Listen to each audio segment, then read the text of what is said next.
you, I hear him. Thank you. Gonna put him in his place as well. Gonna screw up spawns in a second if we're not careful. Killed either way. Come on, come on, come on, come on, come on. Thank you. Thank you, thank you, thank you. I think we're gonna have a few more visitors around this direction as well. What's up, guys? Lou here, and I'm all the way out in the UK visiting Ali A. That's because we're going to check out his setup today. You're going to get the all-access pass. We're going to find out what he uses not only to game for pleasure, but how he also creates content, the stuff that you guys love. And then there's going to be a surprise at the end of this video, so definitely stick around till the end. If you're interested in any of the products that we talk about, more detailed links and product names will be down in the description, so don't hold us too accountable for listing off every single thing. We're going to try our best to get through this in a timely manner. So let's go ahead and get started. Let's move left to right over here, and let's take a closer look at some of this stuff. I'll hand it over to you.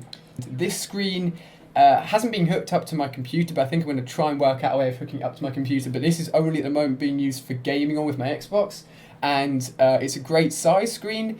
It's 24 inches.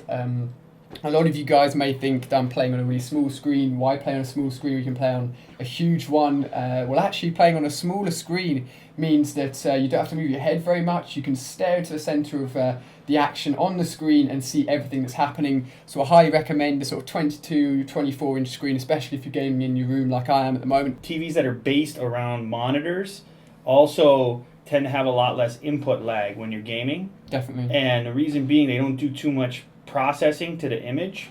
So you actually, what you see is what you get. No, I hugely agree with that. If you look at the sort of timings on the screen, it would be in milliseconds. Something you definitely want to be looking at is probably a 2 or 5 milliseconds maximum response time is what it would be called. And the lower that is, the less lag you'll have, or the input lag you'll have on the controller to the actual image happening on screen. So keeping that low is always awesome. And then you see here I've actually got 2 headsets. We'll talk about the Astro one first of all. That's the Astro A40 gaming headset. Fantastic gaming headset. Really, really recommend it.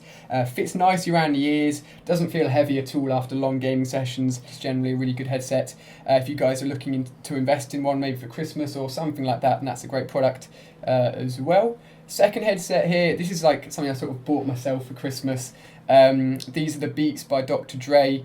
You may recognise them there. This is actually the silver edition, and I only use those actually for listening to music on my iPhone and sort of revising and stuff. 2 really, really cool headsets there. That's what I go for.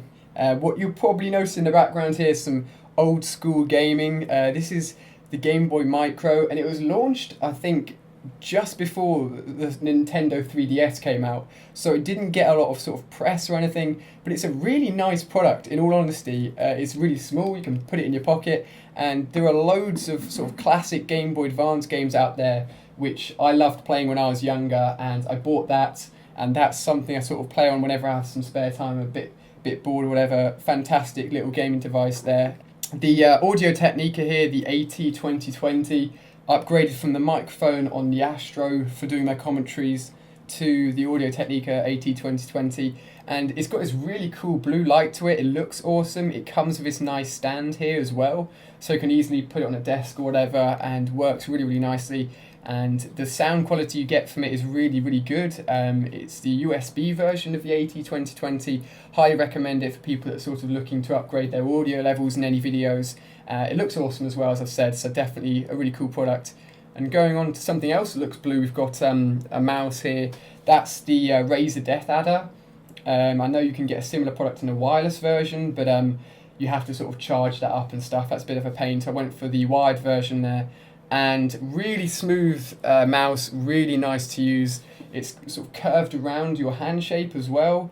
Looks awesome. Again, you've got the blue sort of LEDs in there as well, so that's fantastic. And then I went with the Razer gaming mouse mat as well, because I thought, you know, if I'm buying a few Razer products, I may as well get the mouse mat as well.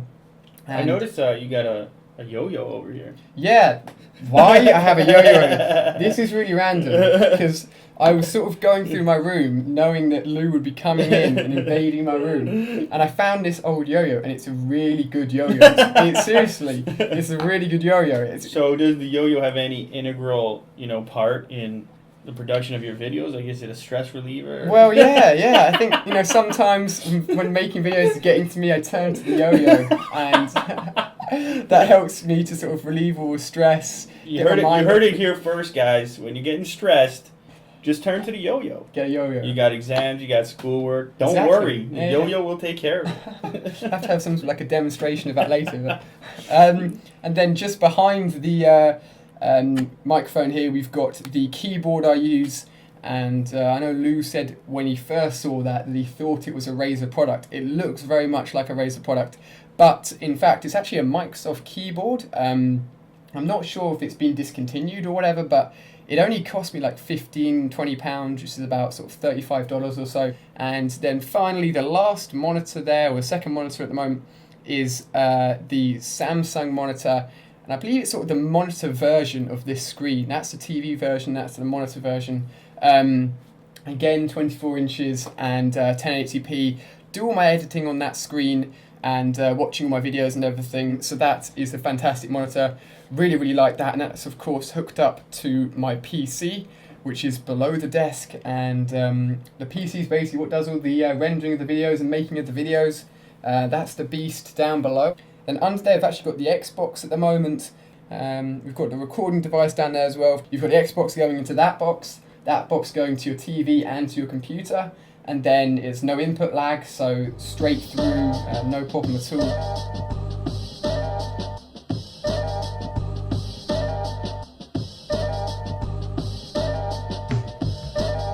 Are you recording on that? Yeah. I thought we were recording. No, I'm recording right here. Oh, right, okay. This is going to give it a more organic feel. Yeah.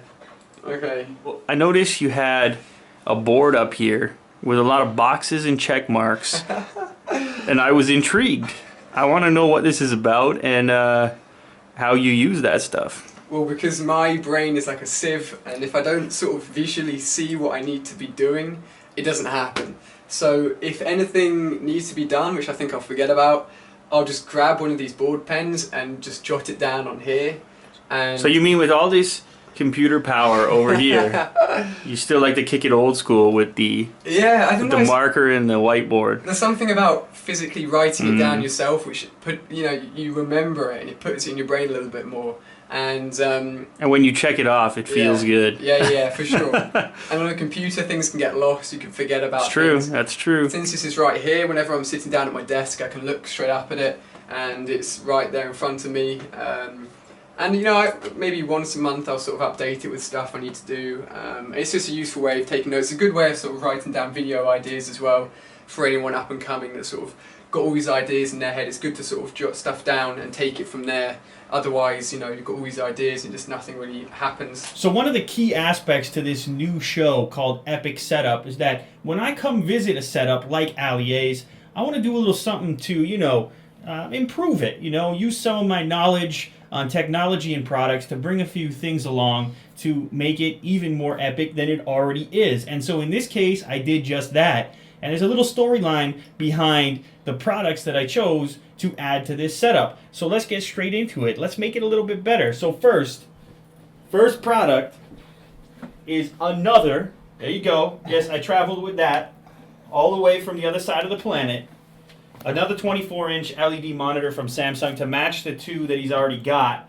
So now, if he wants to, you could have triple monitor set up through the PC, or just more productivity. 2 PC monitors, 1 Xbox monitor, but it's going to look pretty up there. It's going to match the other ones, and hopefully help him pump out some more videos for you guys. And there's one more item, because that wouldn't be enough. This is Epic Setup after all. So here's item number 2. See if you can hold both at the same time. Oh, let me give him a closer look at that. It's a new Canon Powershot Elph 320HS, a very popular vlogging camera. Reason being, because it has a wide-angle lens. And that wide-angle lens means you can reach out in front of you, casually vlog, kind of like Vanna White right now, modeling products. There you go. And I do want to give a shout-out to Future Shop back home. That's futureshop.ca. I'll put links to them down in the description for helping out with these Epic Setup upgrades to make every Epic Setup even more epic. Stick around, guys, and we'll catch you on the next episode. Goodbye. Cheers.